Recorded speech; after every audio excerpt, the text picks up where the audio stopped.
declarações assustadoras. Pessoal, acabo de receber informações bombásticas agora.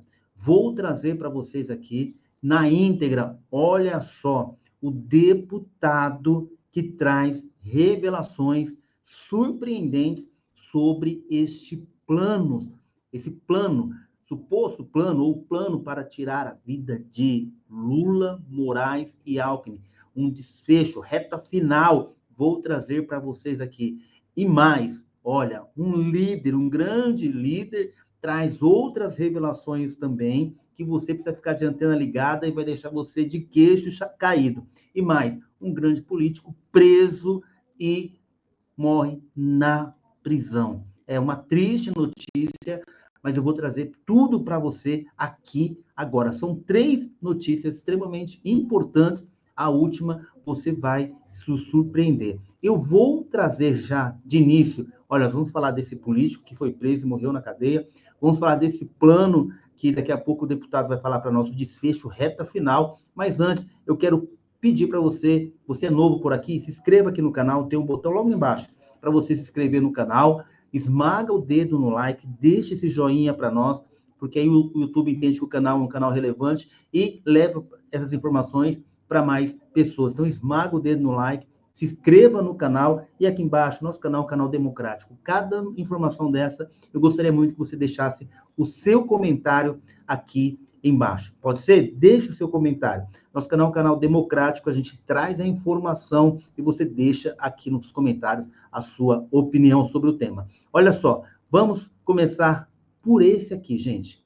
Olha, tá dando muito o que falar essa reportagem aqui, esse pronunciamento, essas revelações, enfim, que essa pessoa fez com você agora. Dá uma olhada, gente. Vou compartilhar com vocês. Povo abençoado do Brasil, a farsa do golpe a todo vapor para atingir Bolsonaro. Estão desesperados com as eleições de 2026. Nunca vimos uma perseguição política tão violenta contra alguém na história política do Brasil como essa contra Bolsonaro. Eu vou mostrar fatos, e contra fatos não há argumentos, de toda essa perseguição. Assista esse vídeo até o final. Vou lembrar vocês. Número 1, você lembra da questão das joias? Grande parte da imprensa tentou colocar na cabeça do povo brasileiro que Bolsonaro tinha roubado alguma coisa pública. Foi até indiciado pela Polícia Federal, que está toda patrulhada pela turma do PT. Aí vem o TCU e acaba com a festa. Não tem lei para isso. Presentes do presidente são propriedade particular personalíssima. Vale para Bolsonaro, para Lula, para FHC e para Dilma. Acabou com a história, saiu da imprensa. Aí vamos para a segunda. Essa já tem mais de 2 anos. Minuta de golpe. Bolsonaro queria dar golpe, uma minuta de golpe. Até que veio o depoimento do ex-comandante do Exército, que estava sob sigilo, foi tirado do sigilo mais de 8 horas. Freire Gomes diz, olha o Globo que dá a notícia, que Bolsonaro apresenta a hipótese de GLO, Garantia da Lei da Ordem, artigo 142, e também a questão de Estado de Defesa e Estado de Sítio, do artigo 136 ao 119 da Constituição. Onde é que tem golpe? Um documento de consulta baseado na Constituição. Aí a jornalista cretina, ela introduz a palavra minuta de golpe, não é o ex-comandante do Exército. Segundo, a minuta de golpe apresentada pelo ex-comandante do Exército, não, ele não fala, é ela que fala, para vocês verem o jogo sujo e perverso para incriminar Bolsonaro. Não para por aí, não. Aí vem a questão do homem-bomba de Brasília. Olha o que essa jornalista do Globo faz. Como é cretina a notícia. Ela diz que o ato terrorista explode a farsa da anistia. Ela insinua que Bolsonaro é o chefe desse cara e bota a foto dele. E agora viram que é lobo solitário, se calaram. E vamos para outra. Agora os 5 presos, não é? Dizendo que havia um plano para matar Lula, Alckmin e Alexandre de Moraes. Escute isso aqui, gente. Onde estão os atos mínimos executórios? Onde é que estão? Nenhum. Agora vamos para o Código Penal, artigo 31. Não é infração penal. Veja, essa aqui é uma situação que eu já trago para vocês aqui em 2 ou 3 reportagens sobre exatamente esse artigo. Esse artigo é muito importante para que a gente possa aí tirar alguma conclusão em relação ao que está acontecendo. Vamos dar uma olhada. Questão jurídica agora, simplesmente jurídica, que serve para todos, né, gente? Serve para todos os políticos, serve para a sociedade, um artigo do Código Penal. Vamos dar uma olhada. Ao imaginar, pensar ou combinar alguma coisa, mesmo que constitua crime, se não houver o início da execução de um delito. Não é crime. Senão, o ex-procurador da República, Janot, tinha que ser preso. Ele disse que entrou no Supremo Tribunal Federal e queria matar Gilmar Mendes, mas não fez. Gilmar Mendes até debocha, dizendo que ele tem que ir para o psiquiatra. Tá aí, jogaram bola com uma cabeça de Bolsonaro. Não, isso é performance, não é incentivo ao crime. Gente, isso é uma vergonha, minha gente. Isso é um jogo sujo, sabe? Para tentar incriminar Bolsonaro. Esse é o objetivo final. E agora, para encerrar, eu quero fazer algumas perguntas e considerações. A primeira delas, as denúncias gravíssimas do Intercept contra Alexandre de Moraes, as conversas entre seus principais assessores no TSE e no STF para abastecer inquéritos no STF para incriminar Bolsonaro. A Folha não vai continuar, não? São 6 gigabytes. A imprensa, ó, caladinha. A segunda pergunta, a reunião secreta fora da agenda entre Lula, o chefe da Procuradoria-Geral, o chefe da Polícia Federal e Alexandre de Moraes, o presidente do inquérito, o acusador e o investigador, todo mundo junto, e ninguém fala nada, então eu posso conjecturar. A reunião é para avaliar qual é a hora que vão denunciar Bolsonaro e tentar prendê-lo? É isso? Isso é uma vergonha. E uma outra pergunta que eu quero fazer. Afinal de contas, quem são os golpistas? A dona de casa? A faxineira? Ou os 5? Gente, isso é uma afronta à nossa inteligência, essa conversa de pseudo-golpe. Nós estamos, gente, diante de uma das maiores aberrações. Vejam, se Alexandre de Moraes é vítima, ele está em suspeição. Isso é uma aberração jurídica, ele não pode presidir esse inquérito. Sabe o que está acontecendo no Brasil? Não tem mais justiça, tem Alexandre de Moraes. Não tem Constituição, tem Alexandre de Moraes. Não tem STF, tem Alexandre de Moraes. Isso é uma afronta. Eu só me resta dizer, Deus, em nome de Jesus, faça justiça nessa nação, porque nós estamos assistindo às coisas mais vergonhosas. E tudo isso, o resumo é o seguinte, é o medo, é o pavor de Bolsonaro ganhar as eleições em 2026. Nada mais, nada menos do que além disso. Deus abençoe você, o Brasil. Vamos lá. Tá fervendo hoje, hein? Nosso giro tá quentíssimo. Agora eu quero colocar para vocês aqui o deputado que não tem papas na língua. Eu gosto bastante dos comentários dele aí. É a seu critério, se você gosta ou não dele. Pode deixar nos comentários aqui. Vamos ouvir agora o deputado Gustavo Gayer com essa matéria que eu achei muito importante a gente compartilhar também. Vamos ver o que ele diz sobre esse tema. Expendiado para entender o que aconteceu e qual é a narrativa por trás dessa busca e apreensão da Polícia Federal na casa de alguns militares e de um agente da Polícia Federal. Como vocês sabem, quando isso acontece, ao longo do dia, nós recebemos aquelas pílulas que são vazadas para a imprensa, que vai pintando um mosaico do que a Polícia Federal tinha, como que foi a decisão e quais são as evidências por trás dessa busca e apreensão, nesse caso, a prisão dessas 5 pessoas. Então, a gente tem que, obviamente, esperar esses vazamentos muito bem orquestrados por parte da imprensa, no qual nem mesmo as pessoas presas ou acusadas ou investigadas têm acesso, para criarmos uma imagem. E ao longo do dia foi vazado vários trechos como esse. Então, antes de entender o que aconteceu hoje, a gente tem que entender que todas essas decisões, ultimamente, ela tem um timing. E o próprio STF e o próprio ministro do STF falam que depende do timing político, depende da política, não dá para simplesmente ir lá e fazer a justiça. Bom, vamos lá. Na quarta-feira da semana passada, nós tivemos aquele cidadão que se suicidou na frente do STF, causando aquela comoção nacional. Então, aquele fato criou uma janela de oportunidade para que Alexandre de Moraes e alguns ministros do STF, da Polícia Federal, começassem a executar um plano que eles já estão trabalhando há mais de 1 ano e meio, que é o plano de prender Bolsonaro. A decisão é essa, o resultado é esse, e o que está acontecendo nesses últimos 20 meses é como construir a narrativa para que esse momento chegue. Esse é o momento tão esperado. E aí começou as buscas e apreensões, começou prisões temporárias, preventivas, de gente, fraude de documento, no caso do Felipe Martins, tudo para conseguir aquela delação, aquela evidência que pudesse dar a eles o que eles tanto querem, que é a prisão do presidente Bolsonaro e as pessoas mais próximas ao presidente Bolsonaro.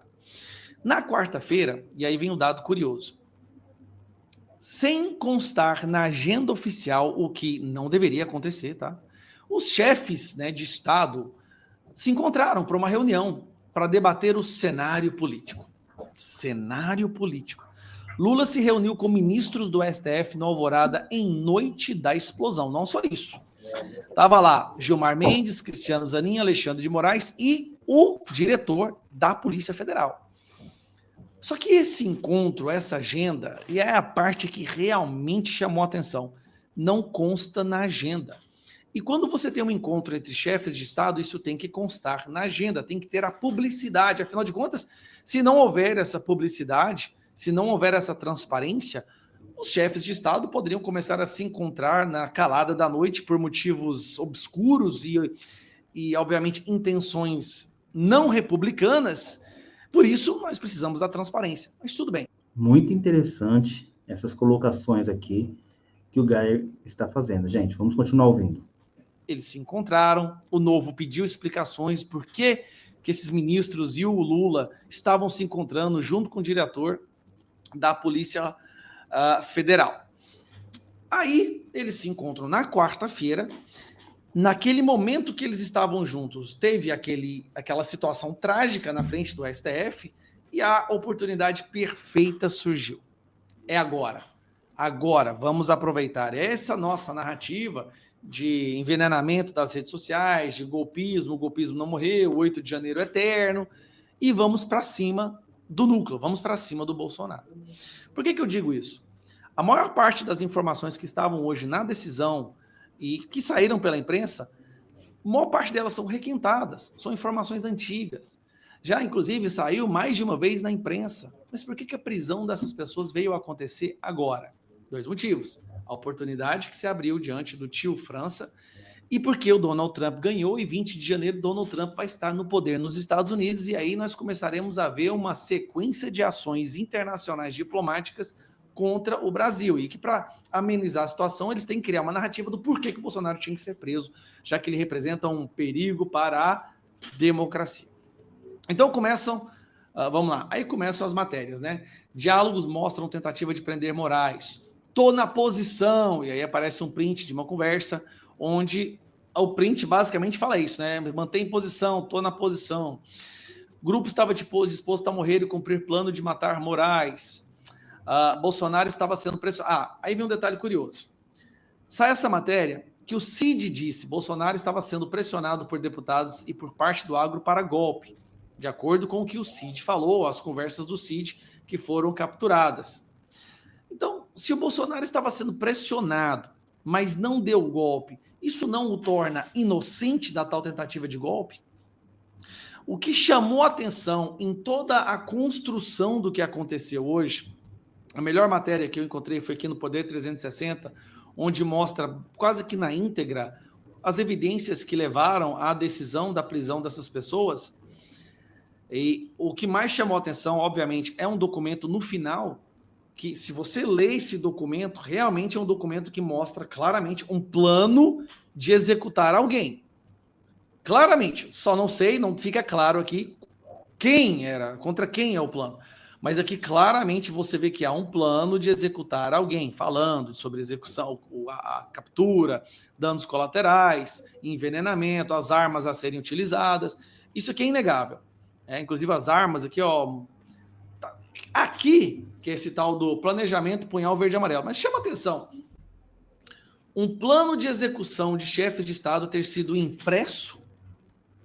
Cara, se fosse ver, não seria um extremo amadorismo se isso fosse verdade? Não estou dizendo que não é.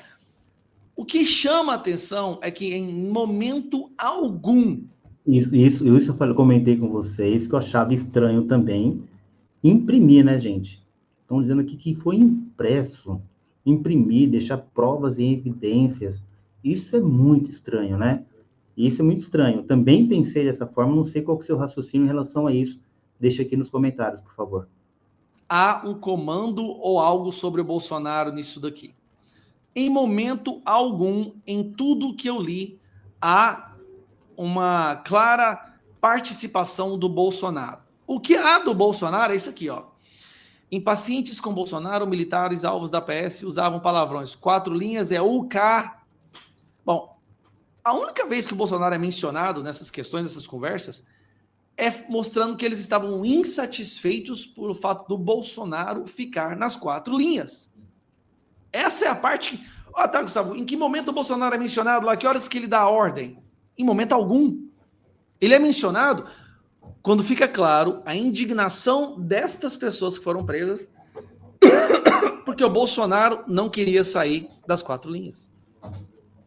E temos também a parte onde o Cid nega tudo, inclusive essa parte daqui, onde o Cid fala que Bolsonaro estava sendo pressionado.